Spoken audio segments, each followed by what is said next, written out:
پھر بات وہیں آگے کھڑی ہو جاتی ہے کہ ایسے دینے کا کیا فائدہ کہ ہماری سمجھ میں نہیں آ رہا کہ پتہ نہیں کیسے دے رہا ہے اللہ تعالیٰ.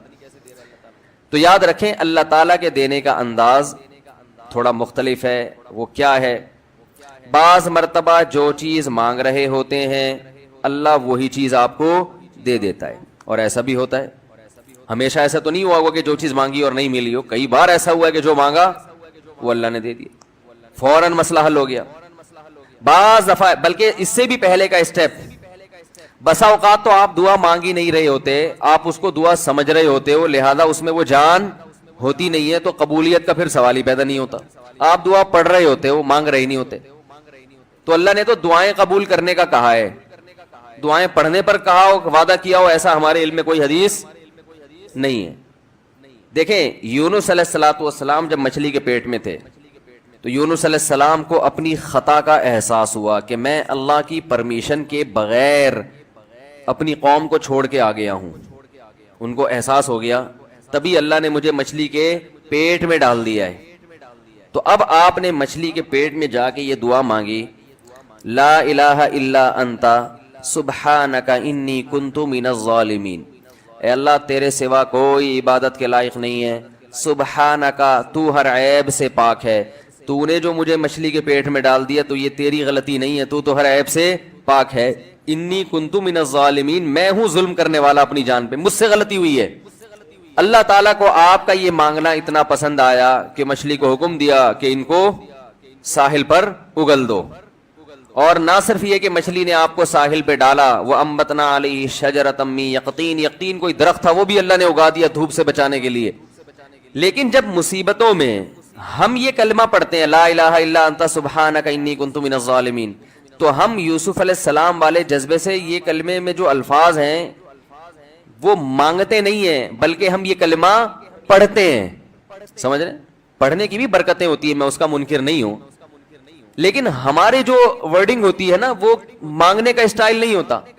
ہم چھوٹے بچے تھے تو مسجد میں آیت کریمہ کا ورد ہوا کرتا تھا کہ بھائی حالات خراب ہیں آج کل, امام صاحب اسپیکر پہ اعلان کر کے بلاتے تھے, آ جاؤ بھائی آیت کریمہ کا ورد ہوگا, لا الہ الا انت سبحانک انی کنت من الظالمین, 5 لاکھ دفعہ پڑھا جائے گا. تو ہم مسجد میں آتے, وہ مسجد میں دانے ہم تو آتے تھے, اس کے بعد جلیبیاں بھی ملتی تھیں, بڑی گرم گرم ٹائٹ جلیبیاں ہوتی تھی. اب تک وہ مزہ نہیں آیا جلیبی میں.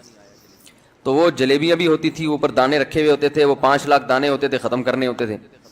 تو پھر ہم کیا کریں, لا الہ الا انت سبحانک انی کنت من الظالمین, لا الہ الا انت سبحانک. اس میں فراڈ نہیں کرتے تھے, پڑھتے پورا تھا الحمدللہ. بعض لوگ تو کیا کرتے تھے, ایک مٹھی لی لا الہ الا انت سبحانک انی کنت من الظالمین نے پھونک مارا اور سائڈ پہ رکھ دیا.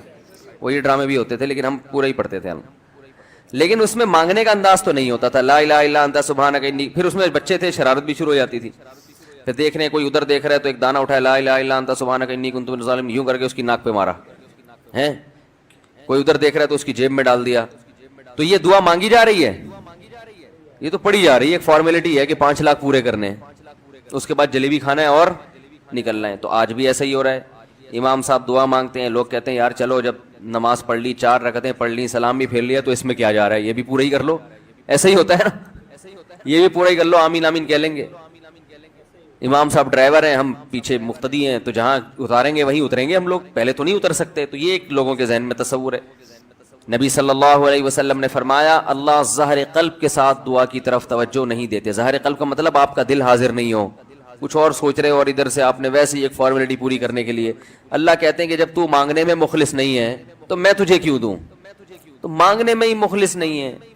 تو بعض دفعہ بلکہ اکثر ایسا ہوتا ہے کہ ہماری دعا میں جان ہی نہیں ہوتی. آدم علیہ السلام کو جب جنت سے نکالا گیا تو پریشان تھے, بے چین تھے, مضطرب سے, میں کیا کروں کہ اللہ مجھ سے خوش ہو جائے. اس بے چینی میں الفاظ نہیں آ رہے سمجھ میں. فَتَلَقَّى آدَمُ مِن رَبِّهِ كَلِمَاتٍ, اللہ فرماتے ہیں اللہ نے آدم کے دل میں کلمات ڈال دیے ان کی بے چینی کو دیکھ کر کے, اس طرح سے مجھے مانگو. جب انسان اخلاص کے ساتھ دعا مانگتا ہے تو الفاظ کا القاء کہاں سے ہوتا ہے, اللہ کی طرف سے وہ القاء ہونا شروع ہوتا ہے. اللہ کہتے ہیں اس طرح سے مانگ. حضرت حکیم اختر صاحب رحمہ اللہ تعالیٰ نے ایک واقعہ بیان کیا, فرمایا کہ ایک شخص نے حرم میں, انہوں نے دیکھا یا کسی اور بزرگ نے دیکھا کہ حرم میں ایک شخص اللہ سے دعا مانگ رہا ہے گناہوں کی معافی کے لیے, اور اللہ سے کہہ رہا ہے کہ اے اللہ اگر تو میرے گناہ معاف کر دے گا تو بھی خوش ہوگا اور تیرے حبیب محمد صلی اللہ علیہ وسلم بھی خوش ہوں گے کہ ایک آدمی کی بخشش ہو رہی ہے، اور تیرا یہ بندہ بھی خوش ہو جائے گا۔ اور اگر معاف نہیں کرے گا تو بھی خوش نہیں ہوگا، کیونکہ اللہ کو جہنم میں ڈال کے خوشی تو ہوتی نہیں ہے بندوں کو، اور تیرے حبیب محمد صلی اللہ علیہ وسلم کو پتہ چلے گا وہ بھی خوش نہیں ہوں گے، اور میں بھی خوش نہیں ہوں گا۔ شیطان خوش ہوگا جو تیرا دشمن ہے۔ اب خود سوچ لے، تو اپنے دشمنوں کو خوش کرنا چاہتا ہے؟ یہ اتنے سارے ہیں بھائی، اتنے سارے دوست ہیں تیرے، ان کو ناراض کر کے تو خوش کس کو کر رہا ہے؟ اپنے تو جو تیرا بھی دشمن ہے، میرا بھی دشمن، اور تیرے حبیب محمد صلی اللہ علیہ وسلم کا بھی دشمن ہے۔ تو دیکھو کیسے الفاظ ہیں اس کے، تو ایسا کہ بظاہر بخشش کے علاوہ کا آپشن چھوڑا ہی نہیں۔ کیا خیال ہے؟ حجاج ابن یوسف بڑا ظالم تھا، بڑا ظالم۔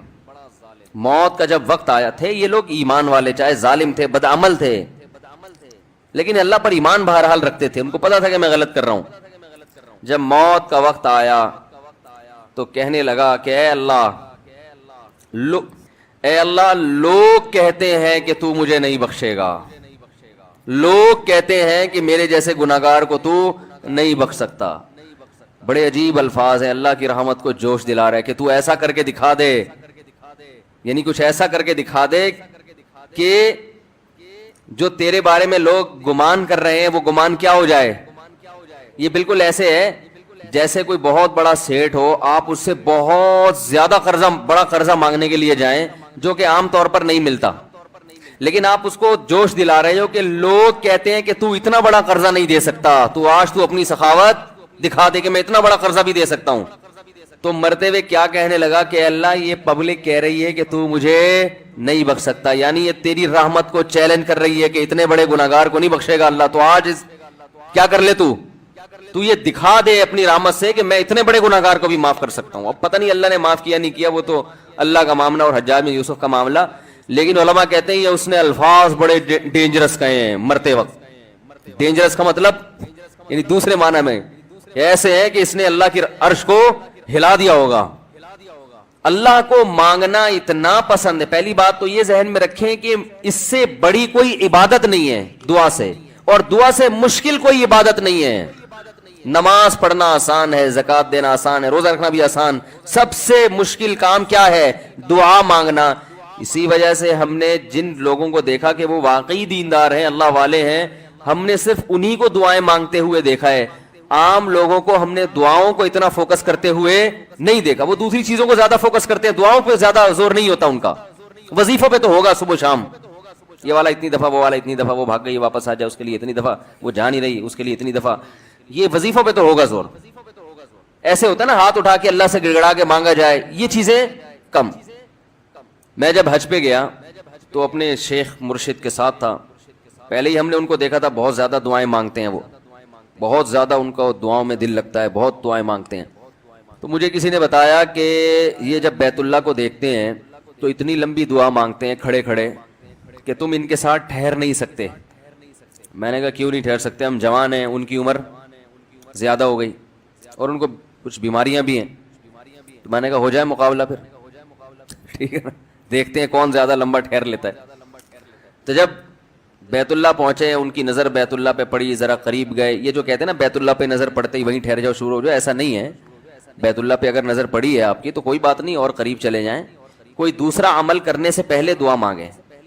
پہلی نظر کا مطلب یہ ہوتا ہے کہ جب نظر پڑی ہے تو اب طواف شروع کرنے سے پہلے یا کوئی دوسرا عمل کرنے سے پہلے آپ جا کے دعا مانگیں، تو وہ دور سے نہیں بلکہ جتنا قریب جا کے مانگیں اتنا زیادہ اچھا۔ لوگ کیا کرتے ہیں، یوں منہ نیچے کر کے جا رہے ہوتے ہیں کہ پہلی نظر پڑ گئی تو پھر دعا کا موقع نکل جائے گا، تو یوں وہ ٹکرا بھی جاتے ہیں۔ کچھ نہیں ہوتا، نظر پڑ جائے تو اور تھوڑا قریب جائیں، قریب جا کے دعا مانگیں۔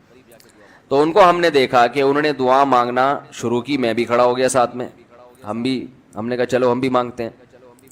تو وہ اتنی دیر تک حالانکہ کمر میں بھی تکلیف، بیماریاں بھی ہیں، شوگر بھی ہے، تو بالآخر میں نے ہتھیار ڈال، میں نے کہا میں اتنی دیر کھڑا نہیں ہو سکتا۔ اور میں پھر اب بیٹھتے ہوئے شرم بھی آ رہی تھی کہ وہ بولیں کہ میری عمر زیادہ ہے اور یہ دیکھو ابھی جوان، شادیاں تو کرتا رہتا ہے، تو یہ کیا شادیاں کرے گا جو اب کھڑا نہیں ہو سکتا اتنی دیر۔